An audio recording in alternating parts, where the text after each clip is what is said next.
Hello everyone, welcome to study time only में आपका स्वागत है। और आज डेट है 12th में 2020 एंड करंट अफेयर्स की इस सीरीज में हम कुछ इंपॉर्टेंट फैक्ट्स और न्यूज़ का एनालिसिस कर रहे हैं जो कि हमारे UPSC, state PCS, MPPSC, UPSC, SSC और बैंक जैसे एग्जाम्स के लिए रिलेटिव है। सो लेट्स सी आज हमारे कौन कौन से आर्टिकल्स और करंट न्यूज़ है जो हमें डिस्कस करनी है।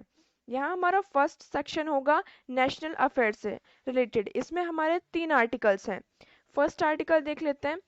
फर्स्ट आर्टिकल है हमारा defence ministry sign contract. Defence ministry ने क्या किया है, एक कॉन्ट्रैक्ट साइन किया है किसके साथ, with Tata power SED. Tata power SED के साथ एक कॉन्ट्रैक्ट साइन किया है। कॉन्ट्रैक्ट क्या है, phase 2 of modernisation of airfield infrastructure. जो इंफ्रास्ट्रक्चर का मॉडर्नाइजेशन हो रहा है उसके फेज 2 के लिए। हम कंटेस्ट देख लेते हैं क्या है हमारा पूरा। The defence ministry has sign contract worth around 1200 crore with Tata power strategic engineering division. जो हमारी डिफेंस मिनिस्ट्री है उसने क्या किया है, 1200 करोड़ रुपए का एक कॉन्ट्रैक्ट साइन किया है टाटा पावर के साथ। ठीक है, टाटा पावर स्ट्रेटेजिक के साथ। ये फेज 2 ऑफ मॉडर्नाइजेशन है।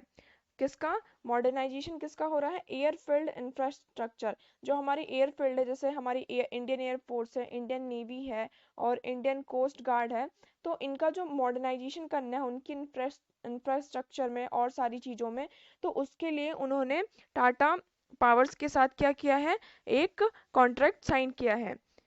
हम डिफेंस मिनिस्ट्री के बारे में जान लेते हैं। ये मिनिस्ट्री हमें बहुत ही इंपॉर्टेंट होती है याद रखने के लिए। मिनिस्ट्री कई बार एग्जाम्स में डायरेक्टली और इनडायरेक्टली पूछ ही ली जाती है। हमारे यूनियन मिनिस्टर कौन है डिफेंस मिनिस्ट्री के, राजनाथ सिंह। मतलब मिनिस्ट्री का मतलब हो जाता है मंत्रालय, मतलब रक्षा मंत्रालय। केंद्रीय मंत्री कौन है हमारे, राजनाथ सिंह। ये हिंदी मीडियम वालों के लिए है। और मिनिस्टर ऑफ स्टेट मतलब राज्य मंत्री कौन है हमारे, श्रीपद एसो नायक। मतलब श्रीपद एसो नायक, इनकी जो कॉन्स्टिट्यूंसी है कहाँ से है, नॉर्थ गोवा से। अब हम नेक्स्ट मूव करते हैं हमारे नेक्स्ट आर्टिकल की तरफ।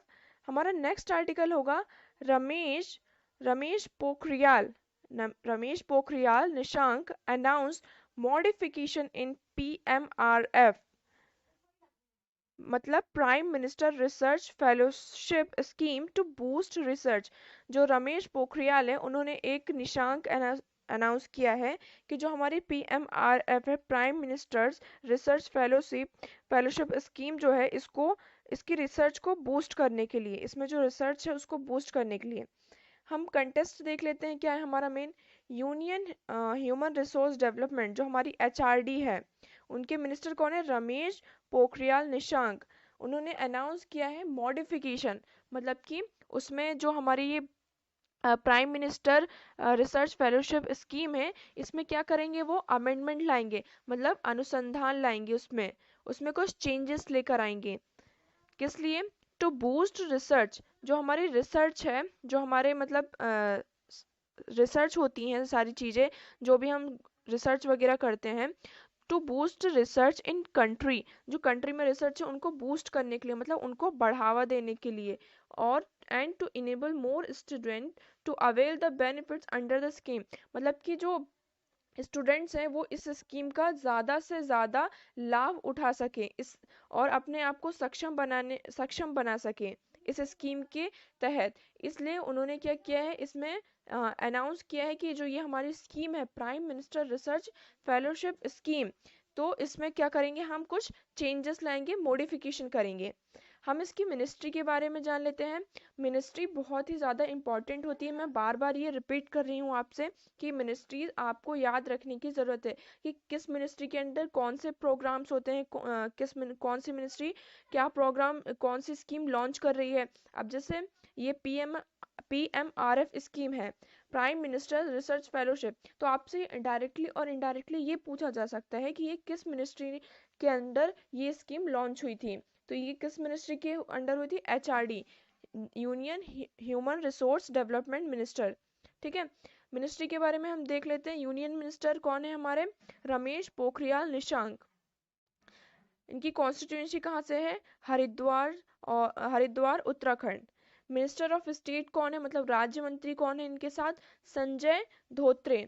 और इनकी जो कॉन्स्टिट्यूंसी कहाँ से है, आलोका, महाराष्ट्र। नेक्स्ट आर्टिकल की तरफ मूव करते हैं। हमारा नेक्स्ट आर्टिकल है central board of direct tax amend 44G of income taxes rule 1962। जो central board of direct taxes है, CBDT, उसने क्या किया है, उन्होंने क्या किया, 44G ऑफ इनकम टैक्स, जो इनकम टैक्स के रूल हैं, तो उस रूल में एक 44G रूल है 1962 का, उसको क्या कर दिया है, उसको अमेंड कर दिया है, उसमें कुछ संशोधन कर दिया है, उसमें कुछ चेंजेस लाए हैं। हम मेन कंटेंट्स देख लेते हैं क्या है। 7 मई 2020 को CBDT ने जो हमारा इनकम टैक्स रूल होता है, इनकम टैक्स रूल था 1962, मतलब जो आयकर नियम थे 1962 के, उसमें 44G में क्या कर दिया उन्होंने, संशोधन कर दिया, मतलब कि अमेंड कर दिया उसे, उसमें कुछ चेंजेस लाए हैं। क्यों करा है, ताकि आवेदन संख्या जो है हमारी, जो हमारे एप्लीकेशन फॉर्म है to invoke mutual agreement procedure, जो मतलब म्यूचुअल एग्रीमेंट प्रोसीजर्स हैं इनकम टैक्स के, उसमें कुछ नए चेंजेस ला सके वो लोग। ठीक है, हम CBDT के बारे में जान लेते हैं। ये जो हमारे बैंक के एग्जाम्स के पर्सपेक्टिव से बहुत बार पूछ लिया जाता है। जो बैंक वाले स्टूडेंट्स अगर इस वीडियो को देख रहे हैं, तो उनके लिए बैंक के बारे में हर एक इंफॉर्मेशन उनको पता होनी चाहिए। जैसे कि उनके चेयरमैन कौन है, प्रमोद चंद्र मोदी, इनके हेडक्वार्टर का, इसका हेडक्वार्टर कहाँ है, CBDT का न्यू दिल्ली में, और ये कब स्टैब्लिश हुआ था, 1924 में। सो हम नेक्स्ट मूव करते हैं। हमारा नेक्स्ट आर्टिकल होगा इंटरनेशनल अफेयर से रिलेटेड। आप इस सेक्शन को रिलेट कर सकते हैं इस आर्टिकल से। हमारा आर्टिकल क्या है, WHO and UN postal agency releases, जो हमारी WHO है और यूएन की पोस्टल एजेंसी है, उन्होंने क्या किया है, एक कुछ रिलीज किया है। क्या रिलीज किया है, कम्मेमोरेटिव स्टैम्प ऑन, एक कम्मेमोरेटिव स्टैम्प रिलीज किया है on 14th anniversary of small pox eradication. जो स्मॉल पॉक्स होते हैं, मतलब जो हमारा चेचक होता है, उसको हटाने के लिए उसकी 14th एनिवर्सरी के लिए एक स्टैम्प उन्होंने क्या किया, रिलीज किया है। हम मेन कंटेंट्स देख लेते हैं क्या है। ऑन 9th में 2020, 9th में और 2020 को ये हुआ है, आपको ये बात याद रखने की जरूरत है। कब हुआ, 9th में 2020 को। वर्ल्ड हेल्थ ऑर्गेनाइजेशन WHO ने और यूनाइटेड नेशन और वर्ल्ड हेल्थ ऑर्गेनाइजेशन ने एक पोस्टल रिलीज किया है। पोस्टल किसके पोस्टल रिलीज किया है, 40th anniversary of eradication of small pox. जो स्मॉल पॉक्स होते हैं, हमारे जो चेचक होते हैं, उसको हटाने के लिए उसकी उसकी 40th एनिवर्सरी बनाई गई है। ठीक है, the commemorative stamp was design and develop to by Sergio बाराट। जो हमारी ये स्टैम्प है, कम्मेमोरेटिव स्टैम्प, वो किसके सहयोग से बनाई गई है, ये बनाई गई है, किसने डिजाइन और इसे डेवलप किया है, सर्गियो बाराट के द्वारा। ठीक है, हम WHO के बारे में थोड़ा सा जान लेते हैं। WHO ये इंटरनेशनल एक ऑर्गेनाइजेशन है, वर्ल्ड हेल्थ ऑर्गेनाइजेशन। इसका मेन काम क्या होता है, जो हमारे हेल्थ से रिलेटेड पब्लिक इंटरनेशनल लेवल पे जो भी पब्लिक हेल्थ से इश्यूज होते हैं, ये सारी एजेंसी उसके लिए रिस्पॉन्सिबल होती हैं। फॉर एग्जांपल जैसे अभी कोविड-19 पेंडेमिक ये पूरे वर्ल्ड में फैला हुआ है। जो वर्ल्ड वाइड पेंडेमिक फैलते हैं, तो उसके बारे में WHO हमें गाइड करता रहता है। इसका हेडक्वार्टर कहाँ है, जेनेवा, स्विट्जरलैंड में। इनके डायरेक्टर जनरल कौन है, doctor Tedros Adhanom Ghebreyesus. Next move करते हैं, हमारा नेक्स्ट सेक्शन है इकोनॉमी एंड बिजनेस से रिलेटेड। इसमें हमारे दो आर्टिकल्स हैं। फर्स्ट आर्टिकल है गवर्नमेंट हाइक्स। गवर्नमेंट हाइक्स मतलब, हाइक्स का मतलब हो जाता है कि तेजी कर रहा है, मतलब किसी चीज से ले रहा है। Hikes its market borrowing to 12 lakh crore from rupees 7.80 lakh crore for financial year 2021। मतलब कि गवर्नमेंट ने क्या किया है, जो मार्केट से उसकी बोरोइंग है वो कितनी बढ़ गई है, उनकी थी तो 7.80 lakh rupees, 80 lakh crore rupees financial year 2021 के लिए, बट वो अब कितनी बढ़ गई है, 12 लाख हो गई है। उन्होंने मतलब क्या कर दिया, उसमें बढ़ोतरी कर दी है। ऐसा क्यों किया है, कोविड-19 के इम्पैक्ट के वजह से। हम मेन कंटेक्स्ट की तरफ मूव करते हैं। हमारा मेन कंटेक्स्ट क्या है इसमें? गवर्नमेंट हाइक्स इस estimate gross market borrowing to 12 lakh rupees. जो गवर्नमेंट है उसने क्या किया, अपने अनुमान के हिसाब से उन्होंने ये अनुमान लगाया है कि जो कोविड-19 का इम्पैक्ट है इसकी वजह से क्या हो सकता है, हमें आने वाले टाइम में हमें बहुत सारी प्रॉब्लम से निपटना पड़ेगा। इसके लिए उन्होंने क्या किया है, जो उनका बोरोइंग थी मार्केट से, उनको वित्त वर्ष के लिए उनको जो पैसे लेने थे, उनकी जो बोरिंग थी उनको उन्होंने क्या कर दिया, बढ़ा दिया है।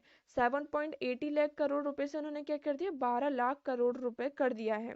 कितना ज्यादा उन्होंने एडिशनल में कितना लिया, 4.2 लाख करोड़ रुपए उन्होंने एडिशनल किया है। ठीक है, मतलब 2020 और 21 का जो बजट एस्टिमेट हुआ था वो कितना था, 7.80 लाख, बट उन्होंने इसको क्या कर दिया, अब बढ़ा दिया। ऐसा उन्होंने इसलिए किया क्योंकि जो हमारा रेवेन्यू वगैरह है वो इस टाइम पे आ नहीं पाएगा, क्योंकि जो कोविड-19 क्राइसिस है इससे इकोनॉमी में बहुत सारे इम्पैक्ट देखने को मिल रहे हैं। इसलिए ये जो बढ़ोतरी की गई है इसी वजह से की गई है, ताकि हम आने वाले समय में जो हमारी प्रॉब्लम्स है उससे हम निपट सकें। हम फाइनेंस मिनिस्ट्री के बारे में जान लेते हैं कि किस मिनिस्ट्री के अंडर है। अब ये ऑब्वियस सी बात है, जब ये बोरोइंग की वगैरह बात आ रही है, जो हमारे तो ये किससे आएगा, बजट वगैरह की जब बात आती है तो ये किस मिनिस्ट्री से रिलेटेड हो जाता है, हमारी जो फाइनेंस मिनिस्ट्री होती है। ठीक है, इस फाइनेंस मिनिस्ट्री मतलब वित्त मंत्रालय, ये हिंदी मीडियम वालों के लिए है। यूनियन मिनिस्टर कौन है इसकी, निर्मला सीतारमण। इनकी कॉन्स्टिट्यूंसी कहाँ से है, कर्नाटका से है। और मिनिस्टर ऑफ स्टेट कौन है, अनुराग सिंह ठाकुर। इनकी कॉन्स्टिट्यूंसी कहाँ से है, हमीरपुर, हिमाचल प्रदेश से। नेक्स्ट आर्टिकल की तरफ मूव करते हैं। हमारा नेक्स्ट आर्टिकल है, finance minister Nirmala Sitharaman launches. जो हमारी फाइनेंस मिनिस्टर निर्मला सीतारमण है, अभी हमने लास्ट आर्टिकल में ही मूव किया था कि मतलब पढ़ा था कि हमारी जो फाइनेंस मिनिस्टर है वो कौन है, निर्मला सीतारमण। उन्होंने क्या किया है, उन्होंने लॉन्च किया है INR मतलब Indian rupees and USD, US dollar future and options contracts on BSE NSE at GIFT city. मतलब कि जो हमारी बॉम्बे स्टॉक एक्सचेंज होते हैं और नेशनल स्टॉक एक्सचेंज है, उनके लिए जो इंडियन रुपीस है और डॉलर का जो रुपीस डॉलर है, US डॉलर, उसके लिए एक ऑप्शन का कॉन्ट्रैक्ट साइन किया है, एक कॉन्ट्रैक्ट लॉन्च किया है। हम मेन कंटेक्स्ट की तरफ मूव करते हैं। हमारा मेन कंटेक्स्ट क्या है, यूनियन मिनिस्टर, जो हमारी यूनियन मिनिस्टर है निर्मला सीतारमण, उन्होंने क्या लॉन्च किया है, इंडियन रुपीस मतलब rupees dollar future and option contracts. मतलब जो future and option contract sign मतलब लॉन्च किया है, किसके लिए, टू इंटरनेशनल एक्सचेंज। जो हमारी जो main two international exchange market है, BSE मतलब बॉम्बे स्टेट एक्सचेंज इंडिया, और NSE नेशनल स्टॉक एक्सचेंज, जो इसके लिए उन्होंने क्या किया है, rupees dollar future and option contract क्या किया है, लॉन्च किया है। कहाँ पर लॉन्च किया है, Gujarat international finance tech city. ये प्लेस हमें इतनी ज़्यादा ज़रूरत नहीं है याद रखने की, बट फिर भी आपको ये माइंड में एक बार होना चाहिए कि कहाँ लॉन्च किया है, मतलब कहाँ से उन्होंने लॉन्च किया है, कहाँ से किया है, Gujarat international finance tech city से। ठीक है, in Gandhinagar, through video conference. Obvious सी बात है, इस टाइम पे कोविड-19 का जो ये इम्पैक्ट देखने को मिल रहा है हमें, तो इसकी वजह से क्या हो रहा है, जो हमारा लॉकडाउन लगा है तो लोग एक प्लेस से दूसरे प्लेस पर नहीं आ जा रहे हैं, तो उन्होंने वीडियो कॉन्फ्रेंस के थ्रू इसे क्या किया है, लॉन्च किया है। इसका मेन क्या है, ये डील जो है वो 22 आवर्स एवरी डे क्या रहेगी, अवेलेबल रहेगी। मतलब कि दिन के 22 घंटे यह सेवा हमारे लिए अब अवेलेबल रहेगी, हमारे लिए उपलब्ध रहेगी, जो कि क्या करेगी, जो हमारी इकोनॉमी की एक्टिविटीज़ हैं और एम्प्लॉयमेंट हैं उसको क्या करेगा, उसको थोड़ा थोड़ा वो बढ़ावा देगा, उसको क्या करेगा, इन्हेंस करेगा। हम मिनिस्ट्री ऑफ फाइनेंस के बारे में थोड़ा सा जान लेते हैं। जो हमारी मिनिस्ट्री ऑफ वित्त मंत्रालय है उसका मुख्यालय कहाँ है, नई दिल्ली में, मतलब हेडक्वार्टर न्यू दिल्ली में है। और मिनिस्टर ऑफ स्टेट मतलब राज्य मंत्री कौन है हमारे, Anurag Thakur. So next move करते हैं हम। हमारा नेक्स्ट आर्टिकल होगा अपॉइंटमेंट एंड रेजिग्नेशन से रिलेटेड। आर्टिकल क्या है हमारा, EDU टेक मतलब education tech firms, ELSA corps appoints, मतलब जो हमारी ELS कॉर्प्स है, English language speech assistant corporation, ये ELSA का फुल फॉर्म हो जाता है, मतलब English language speech assistant corporation. उन्होंने क्या किया है, उन्होंने appoints Indian cricketer Ajinkya as it's brand ambassador for India, मतलब कि उन्होंने जो हमारे इंडियन क्रिकेटर है अजिंक्य रहाणे, आप जानते ही होंगे, उनको क्या किया है, इंडिया में ब्रांड एम्बेसडर अपॉइंट किया है मिडिल ईस्ट में। हम इसके मेन कंटेक्स्ट को एक बार देख लेते हैं क्या है। इसमें हमारा मेन कंटेस्ट क्या है, जो ELSA कॉर्पोरेशन है, English language speech assistant corporation India, ये एक एजुकेशन टेक्नोलॉजी कंपनी है, मतलब एजुकेशन टेक्नोलॉजी कंपनी पर बेस्ड है। ये कहाँ की है, आउट ऑफ यूएस, मतलब बेस्ड ऑन यूएसए के थोड़ा सा बाहर से है।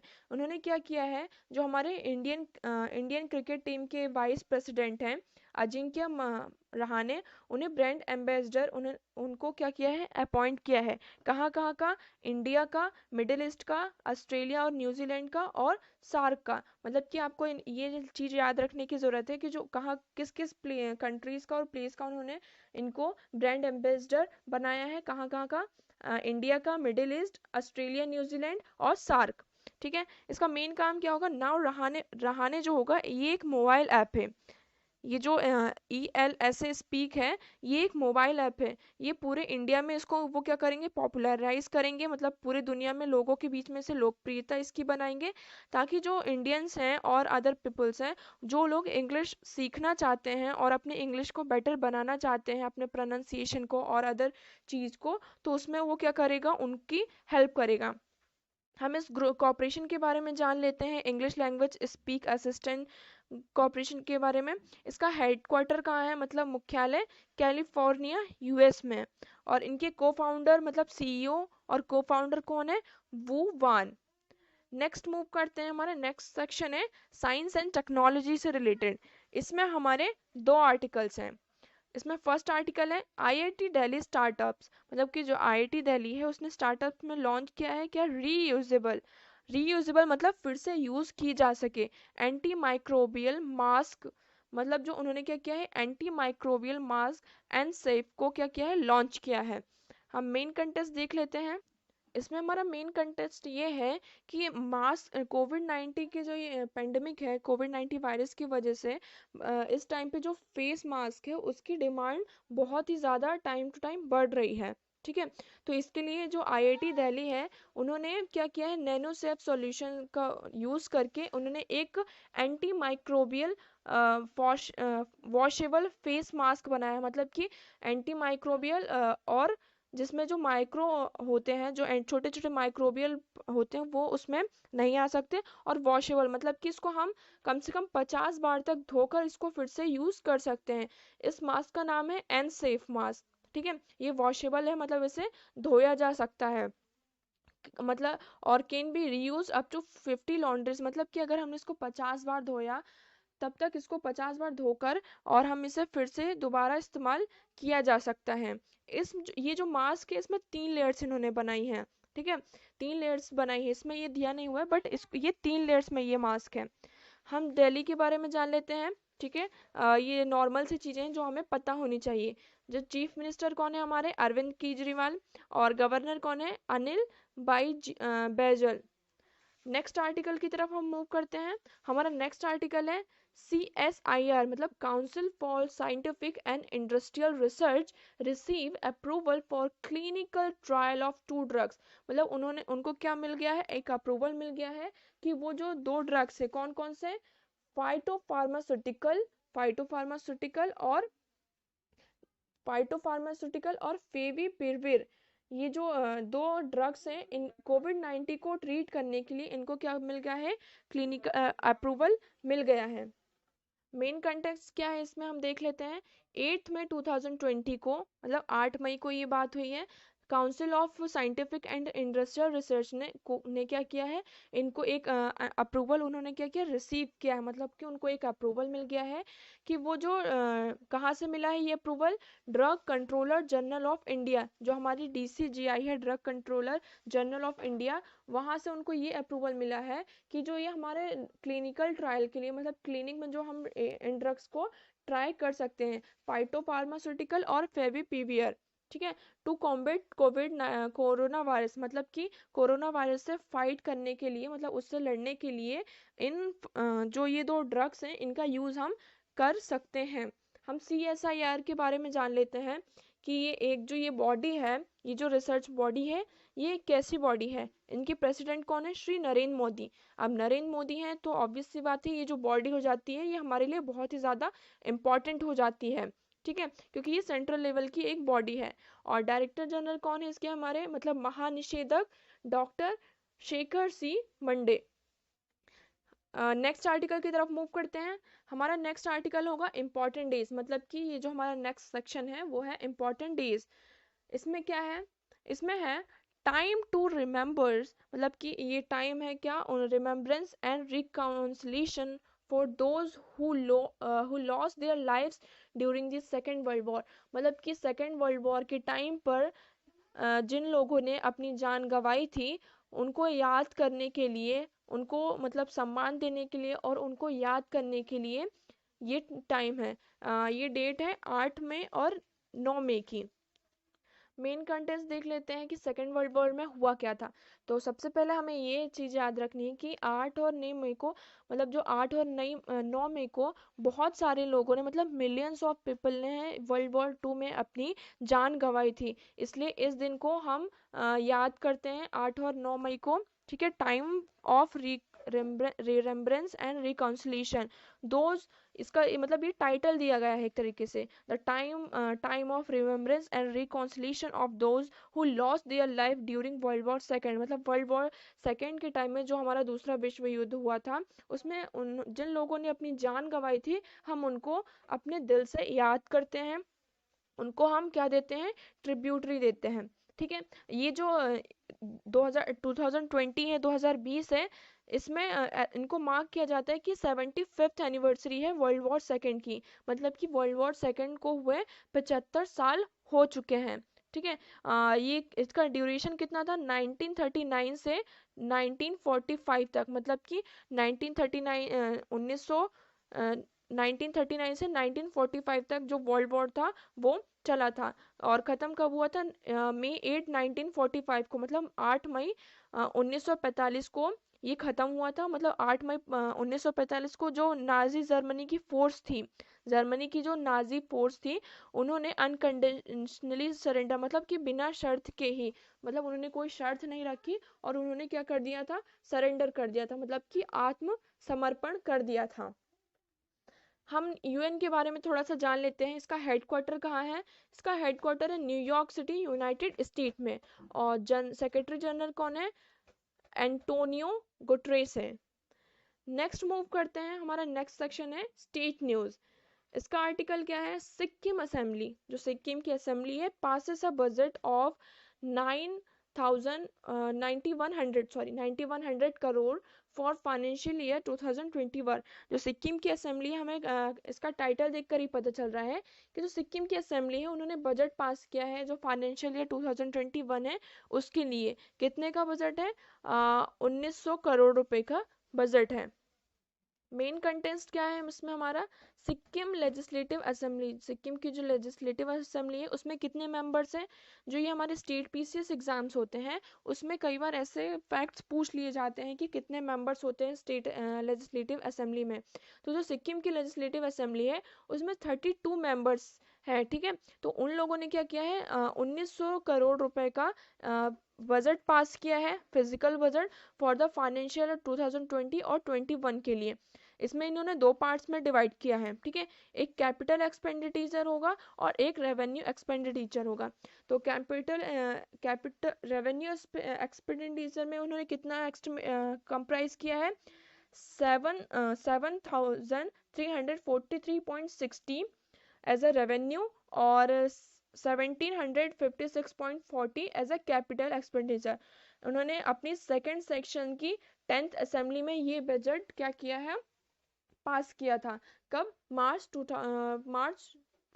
24 को। सिक्किम के बारे में थोड़ा सा जान लेते हैं। इसका कैपिटल कहाँ है? गंगटोक। इनके चीफ मिनिस्टर कौन है? प्रेम सिंह तमांग गोलर। और राज्यपाल कौन है? राज्यपाल मतलब गवर्नर गंगा प्रसाद।